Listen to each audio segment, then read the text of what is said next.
Suatu ketika saya bertemu dengan anak buah, pangkatnya rendah. Saya bertanya sangat simpel sekali.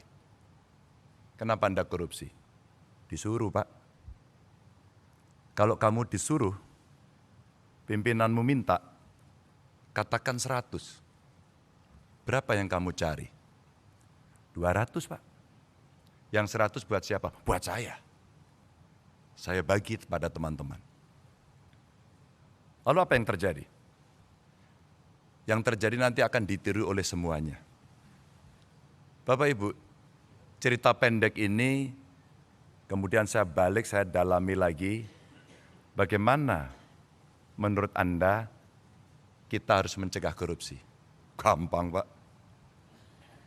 Ada teladan atau contoh dari pimpinan tidak?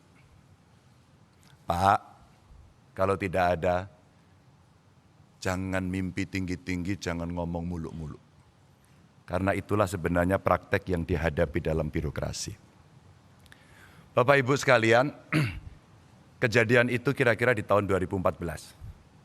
Dan di tahun 2013 KPK pernah datang dalam sebuah kontestasi pilkada di Jawa Tengah. Sebuah pertanyaan disampaikan pada calon-calon kira-kira seperti ini. Suasana lebih pada dialogis. Dan pada saat itulah semua punya komitmen tinggi. Maka sebenarnya yang kita tunggu adalah bagaimana praktek itu berjalan. Maka Bapak Ibu yang sangat saya hormati, saya senang hari ini saya bisa bersama Pak Mahfud. Saya punya beberapa slide yang bisa saya ceritakan. Pada saat saya bertemu dengan pengusaha, awalnya terjadi cerita atau rumors bahwa ya kalau Pak Ganjar dengan Pak Mahfud jangan-jangan ini dilibas semuanya ini.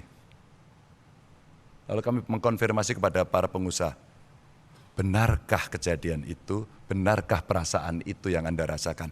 Tidak, Pak. Kalau kami berusaha dan ada kepastian hukum, maka pada saat itulah sebenarnya kenyamanan kami akan terjaga. Kami hanya memberikan contoh saja, bahwa komitmen itu ditunjukkan dengan evidence base. Dengan sebuah bukti seperti apa yang tadi ditampilkan di depan. Yang berikutnya juga, bagaimana kemudian dari komitmen itu mesti kita wujudkan dalam gerak nyata. Kami sebut sebagai gaspol. Menggandakan anggaran, bagaimana caranya pertumbuhan ekonomi dihitung betul-betul, governance dilakukan, hukum ditegakkan.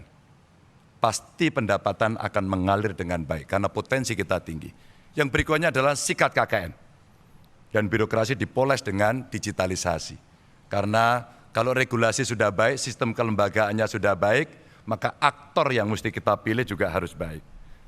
Maka pada tingkat berikutnya Bapak Ibu, kami punya beberapa catatan yang bisa saya sampaikan kepada Bapak Ibu sekalian.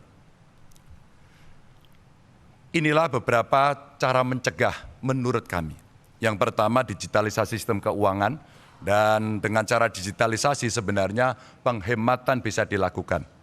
Transaksi tunai itu sulit untuk dilacak, maka mesti ada pembatasan.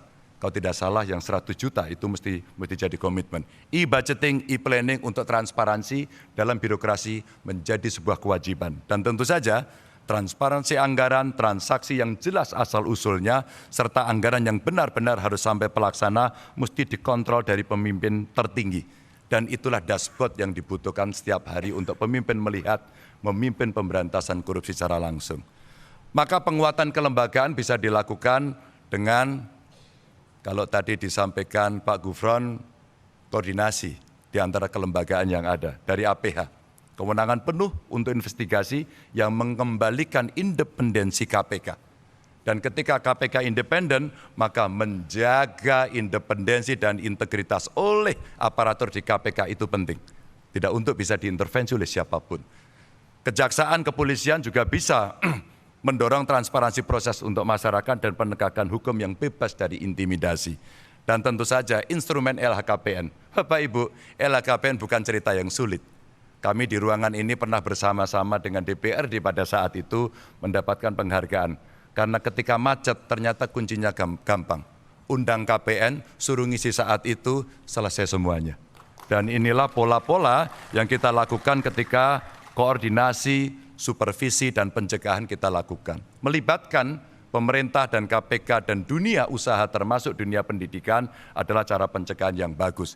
Dan penguatan LHKPN itu didorong dengan memperkuat sistem whistleblowing dari masyarakat yang dijamin kerahasiaannya dan tentu dengan anonim dan evidence based yang memang betul-betul terjadi. Bapak Ibu, regulasi yang punya efek jera ini betul-betul mesti didorong agar konflik kepentingan bisa kita jaga untuk tidak terjadi adanya konflik itu.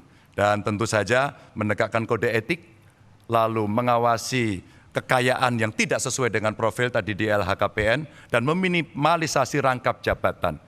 Dan lalu kalau itu tidak jera, deterrent efeknya adalah memiskinkan koruptor. Saya kira Nusa Kambangan tempat terbaik untuk itu. Dan Bapak Ibu, wajib pengenaan tambahan pasal terkait dengan TPPU dan pengesahan RUU perampasan aset. Inilah respon yang bisa kita berikan dengan cara yang cukup gamblang. Bapak Ibu sekalian, sekali lagi, komitmen ini bisa berjalan kalau ada contoh. Maka sinergi antar lembaga menjadi penting. Kenapa TNI menjadi penting? Kita melihat yang illegal ekonomi, termasuk tadi tambang-tambang ilegal, apalagi yang di perbatasan, rasanya penegak hukum perlu dibantu. Karena situasi-situasi yang sulit, yang kadang-kadang mereka di-backup oleh kekuatan-kekuatan yang luar biasa, maka tindakan luar biasa juga harus bisa dilakukan, tanpa itu tidak akan berjalan. Peningkatan transparansi untuk penanganan kasus korupsi sehingga orang tahu sampai di mana, berjalan atau tidak, dan mempererat koordinasi antara penegak hukum yang tadi disampaikan. Termasuk cross-check berkala anggaran dari seluruh lembaga yang mengelola anggaran, termasuk publikasi hasil audit lembaga. Ini untuk meningkatkan kepercayaan masyarakat. Apapun dalam pemerintahan, dalam kekuasaan, kepercayaan adalah nomor satu. Kalau tidak merosot, KPK sendiri mengakui itu. Inilah rebound yang mesti kita lakukan, karena penanganan korupsi bukan hanya tanggung jawab KPK, tapi tanggung jawab kita semua. Dan APH serta inspektorat inilah yang mesti meningkatkan surveillance kegiatan transaksi, sehingga PPATK juga menjadi kontributor yang penting, serta penekanan dan penalti anti korupsi untuk inspektorat. Bapak Ibu, cerita-cerita inilah yang kemudian bisa kita berikan untuk memberikan kepada masyarakat keyakinan apa yang mesti kita kerjakan agar kita bisa melakukan itu dengan baik. Dan itulah nilai yang mesti kita dorong. Kita taat pada Tuhan, kita patuh pada hukum, dan kita setia pada rakyat. Terima kasih. Wassalamualaikum warahmatullahi wabarakatuh.